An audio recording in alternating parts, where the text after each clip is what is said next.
Check 1, 2. Patrick.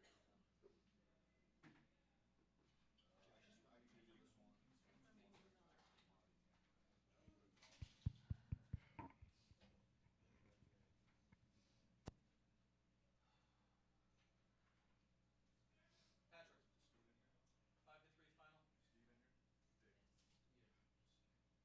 Dave. Hey, he's got paperwork. He said they're telling them that we're still burning DVD. Who got coaching? We passed it out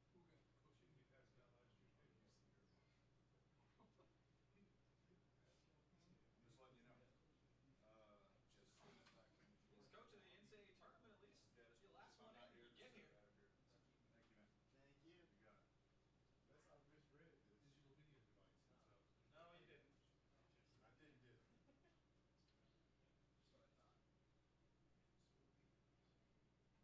thought. Glenn, only 3? Yes, only 3. Thank you. Steve, do I need to give Theo's DVD burner then? I found it. I think Suzanne dropped it. No, that's not what we were doing. Well, they have it on the paperwork. We'll try. The goal is to keep it 10 minutes or less, which is why I say we'll take this many more questions. And the first thing I check off is to make sure the student athletes get at least 1 each, preferably 2 for each of them. One that I Coach will give him as many as he'll get. I'll just do that. Certainly more than he wants. Okay. All right.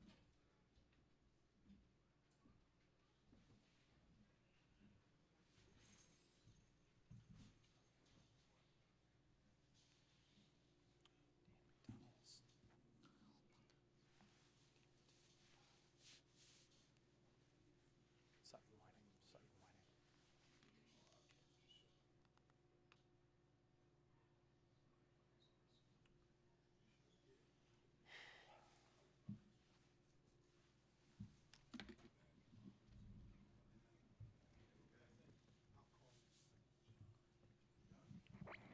Test.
That's for you, sir. Should be turned on and ready to rock and roll.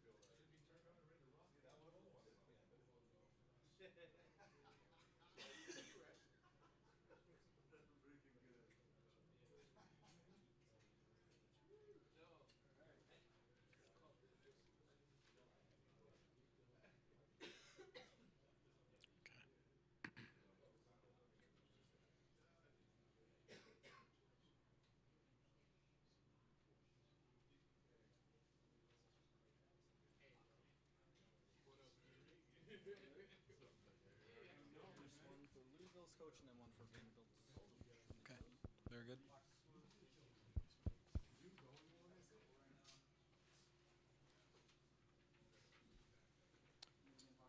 Kyle Funkhauser.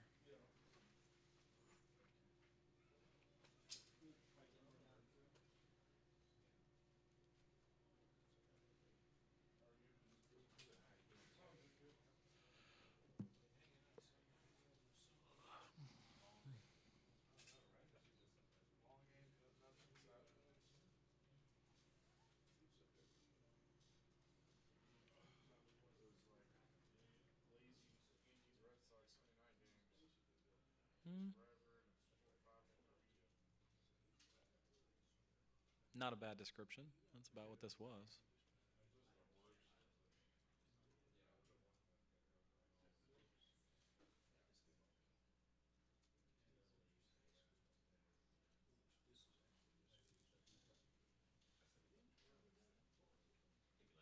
Yes. Vanderbilt is going to have Darby Swanson, Carson Fulmer, and Brian Reynolds.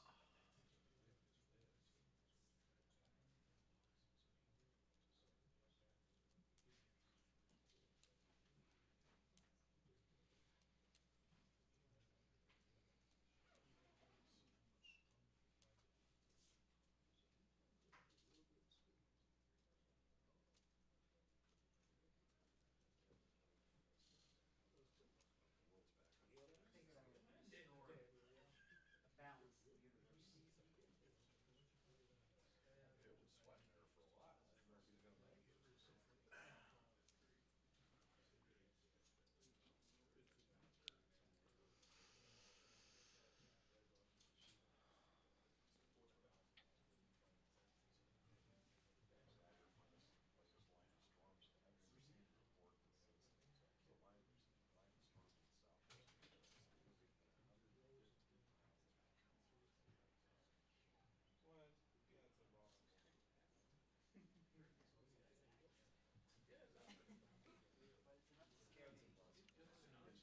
wouldn't have known it hit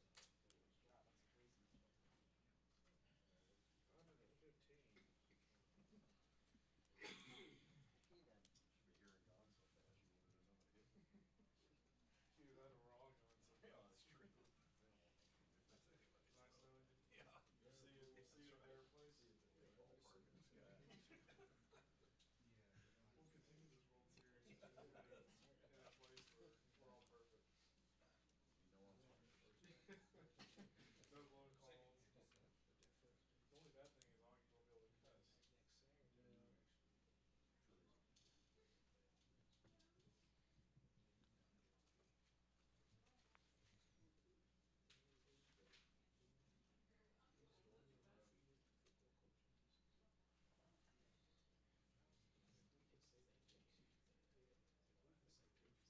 and self-talk about thanks, Tina. It was huge.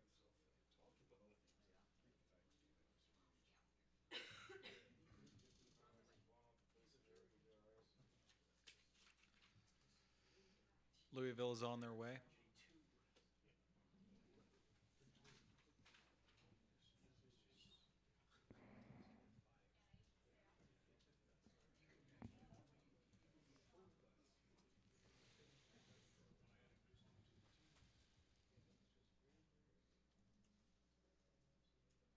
Please remember to silence all your electronical devices.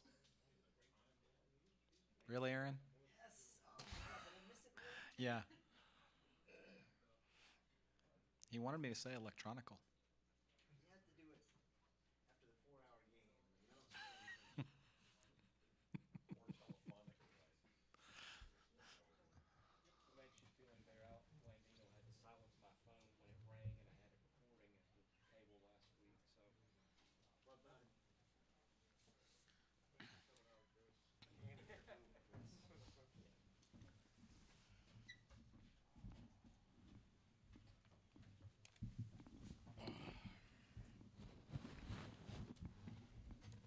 Joined now by Louisville head coach Dan McDonnell, as well as student athletes Kyle Funkhauser and Sutton Whiting. As a reminder, when you ask your questions, please identify yourself as well as your affiliation. And Coach McDonnell, we ask that you begin with an opening statement. Yeah, I want to congratulate Vanderbilt. It's a good team, and they obviously played well. They did a good job offensively, competing, especially with 2 outs. You know, they seemed to mount some 2-out rallies, and it's a big momentum swing. You know, 2-out hit, 2-out RBI is big momentum, and gave them a lot of energy and a lot of life. But I was proud of our kids. We fought hard. We kept nipping away, and we seemed to get it within a run or two, but we can never catch up. And I just thought offensively they did a really good job tonight, 1 through 9 in their lineup. They were just tough outs, very competitive, and seemed to put a lot of pressure on us. And like I said, seemed to get things going with 2 outs, which hurts because you feel like you're one pitch away from running off the field and getting ready to score runs, and just wasn't in our favor tonight. So congratulations to them, and hopefully we'll come back Monday and play a little better. We'll open the floor to questions, beginning with Aaron.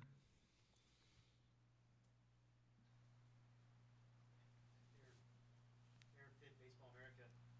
We can hear you. Kyle, Coach talked about how much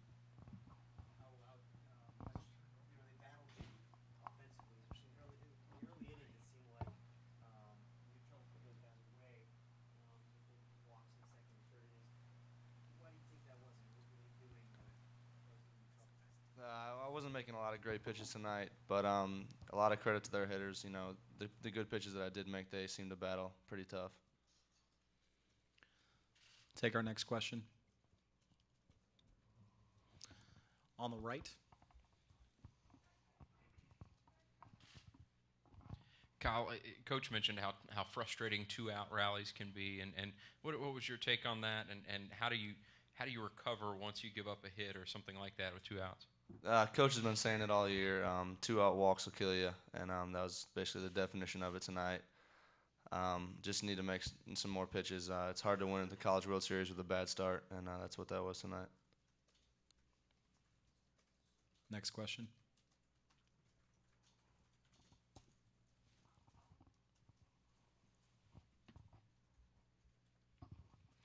Dan, it's obviously hard to put a finger on it, I'm sure, from the coaching standpoint, but 5 of your 6, you've lost 5 of your 6 here.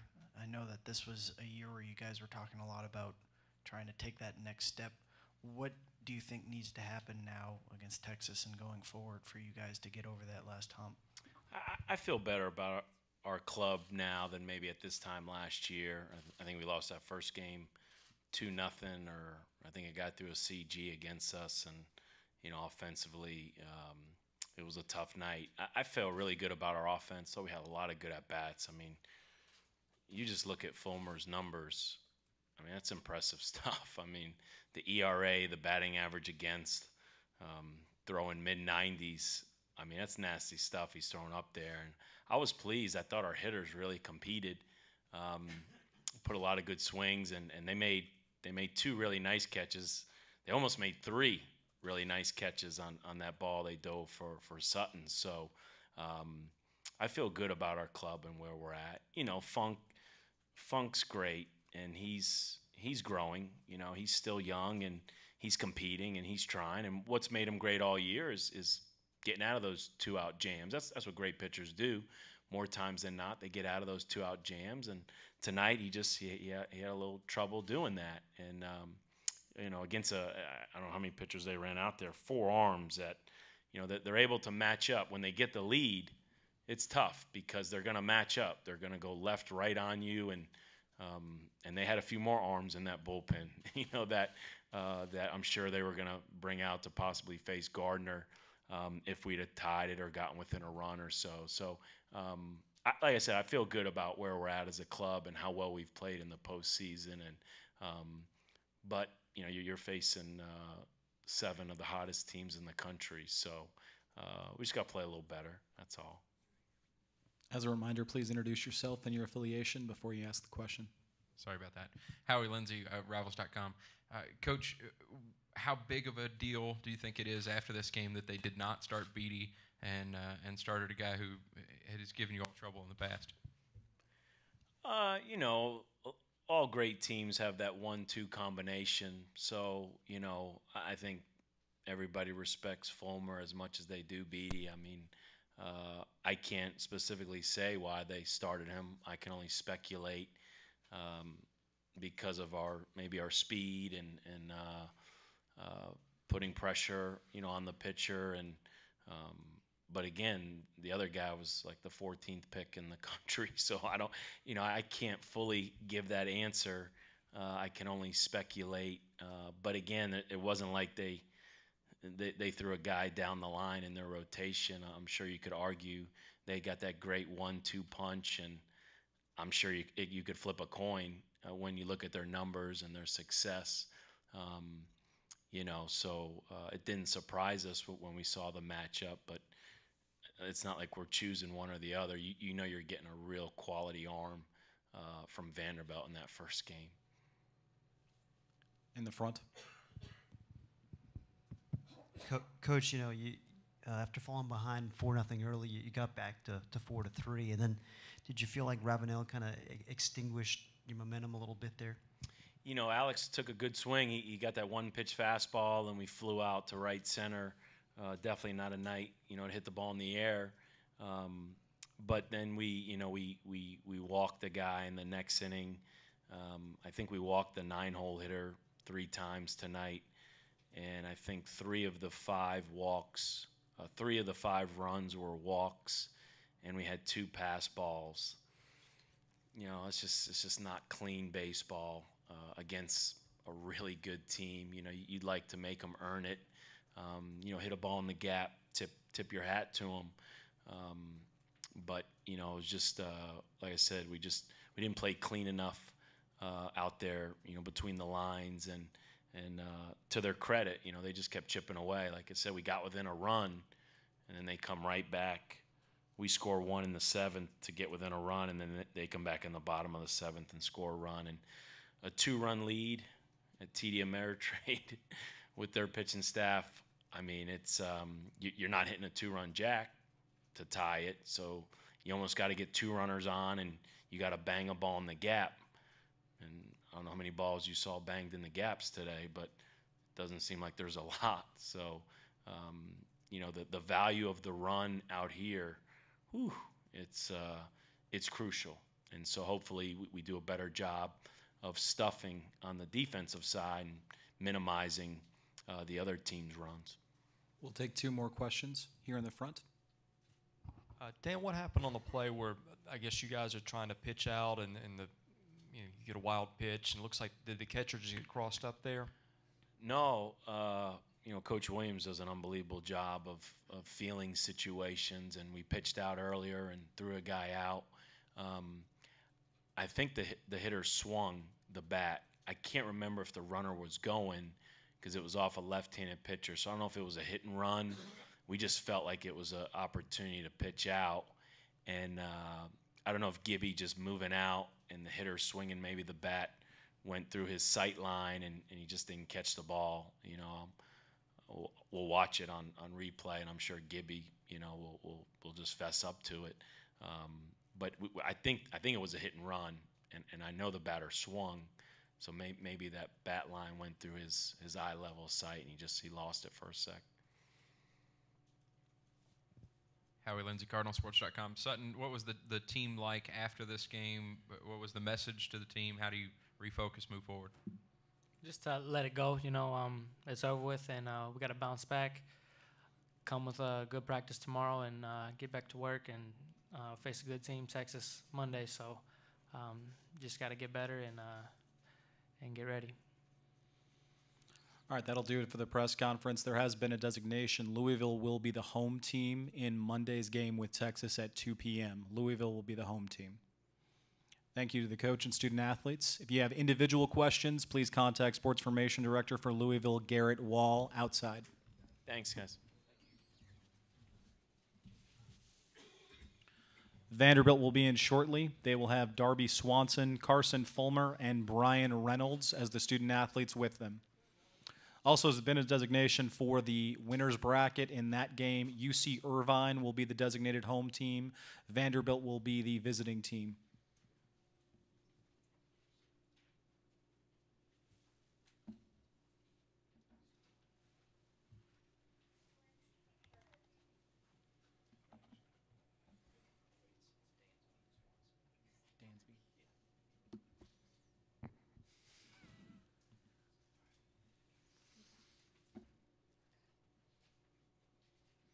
Thank you. Yeah, you're fine.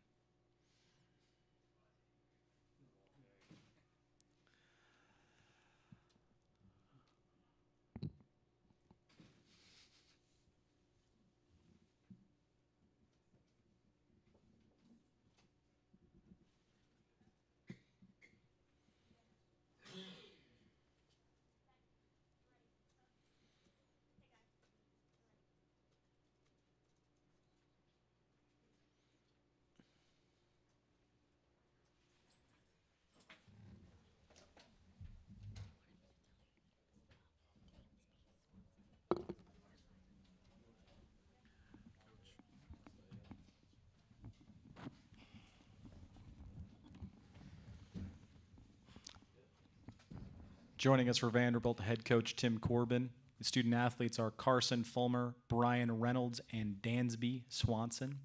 Coach, if you'd open with an opening statement. Well, I'll be short because I know it's a long night. I guess we broke another record, but nonetheless, it's a big win. These first games are difficult to play for a host of reasons, but I thought we managed it well. I do think we pitched well at the beginning of the game. As the game got deeper, Louisville found their way on base to lead off. I believe it was 4th, 5th, and 6th, and it was a good job by our pitchers to pass the baton back and forth, Fulms to Stoney, and then to Jared, and then Ravenel. I think Ravenel was very clutch. 2 out hits, obviously Dansby's and Brian were big. And I thought Carl Ellison caught a heck of a game tonight. For a young man, freshman, I thought he did a very good job. So we'll take that one and move forward. Roll up on the floor to questions. As a reminder, identify yourself, please, and then also your affiliation.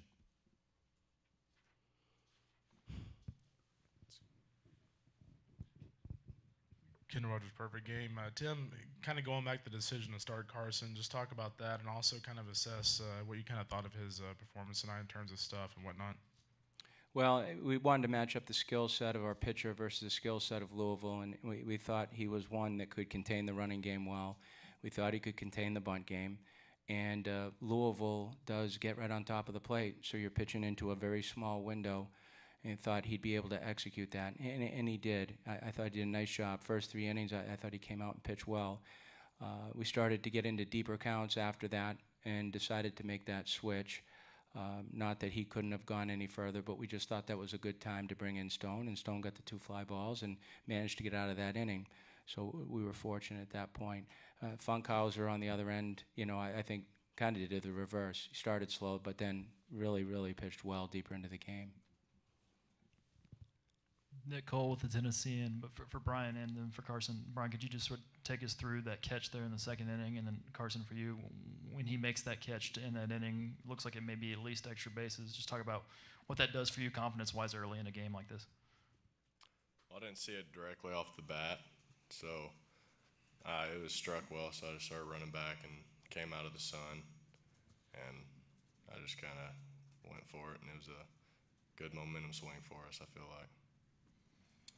Obviously, going into the game, I knew that the wind, and obviously knew that the wind was going to be a factor. It was blowing straight in, as you guys probably know. But when the ball goes up in the air and it's hit hard, obviously he hit it really hard. But you know that the ball's going to have a chance to stay in the yard. And seeing Brian stay with the ball and catch at the track, it's great.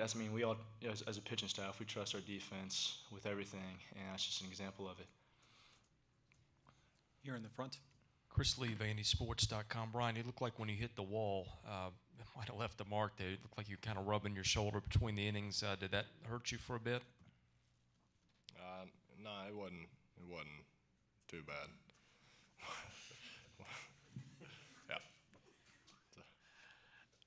In the front on the right. Aaron Fitt, Baseball America. For any of you guys, really, it seems like Reynolds here is continuing to give you a lift in the postseason, and as he has all season, but especially lately with the defense and the offense. I'm just curious if you could comment on how much of a spark he's provided you here. Dansby, could you open with that question, please? Yeah. He's been unbelievable for us all year, and he's just continued to get better and stronger and just learn as he goes. And, we're all proud of him and we trust him because at this point in the season, he's not really a freshman anymore. We're 60-something games into it, and he's pretty much a sophomore now, and he comes out and he brings it every day, which is impressive.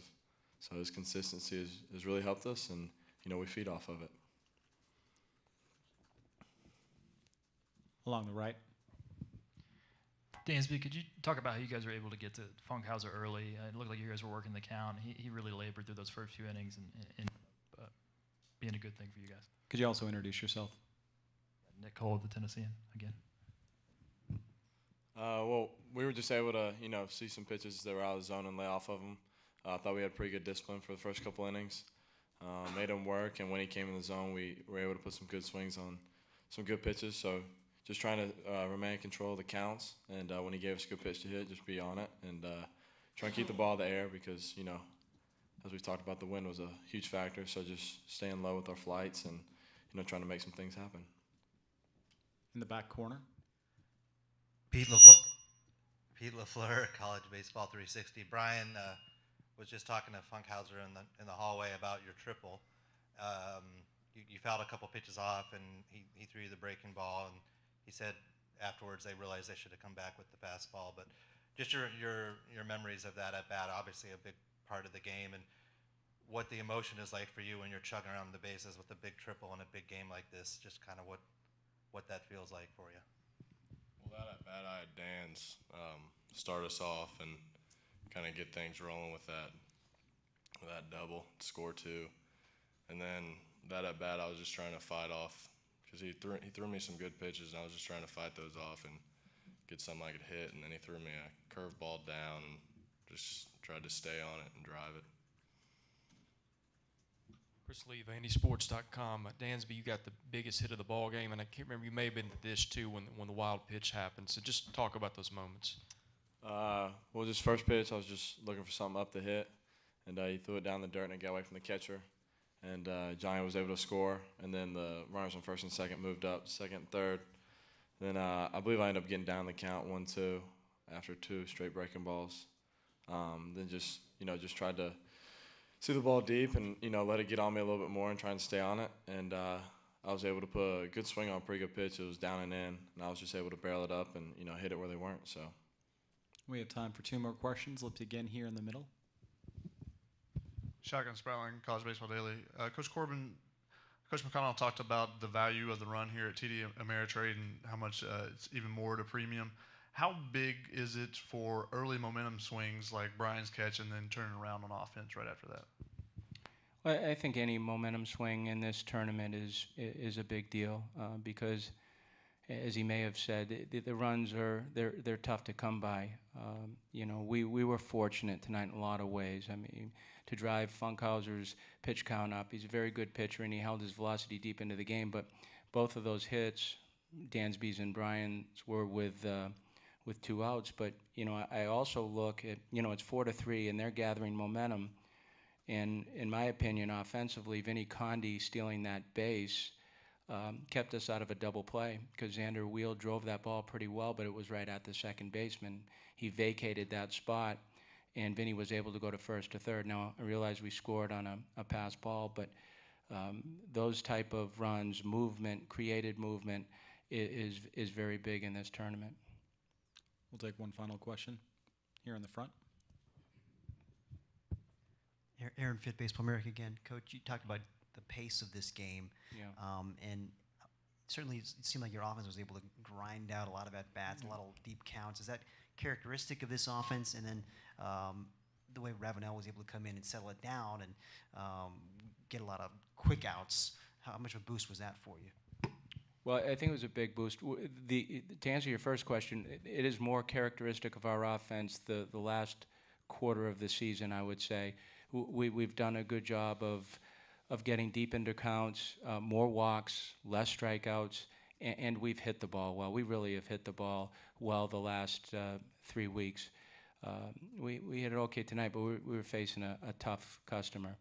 Ravenel, yeah, those quick outs I thought brought the momentum back, and the fact that he was able to grab the first out of the inning because we weren't able to do that in the middle part of the game, and that's where Louisville started to catch up a little bit. So I thought he was very valuable tonight. He did a good job. He had a good heartbeat for the game. Coach Corbin, we'd like to thank you and the student athletes for joining us. If you have individual questions, please contact the Vanderbilt SID, Kyle Parkinson, and we'll have the rest of those questions on the outside. Thank you, everyone, for coming.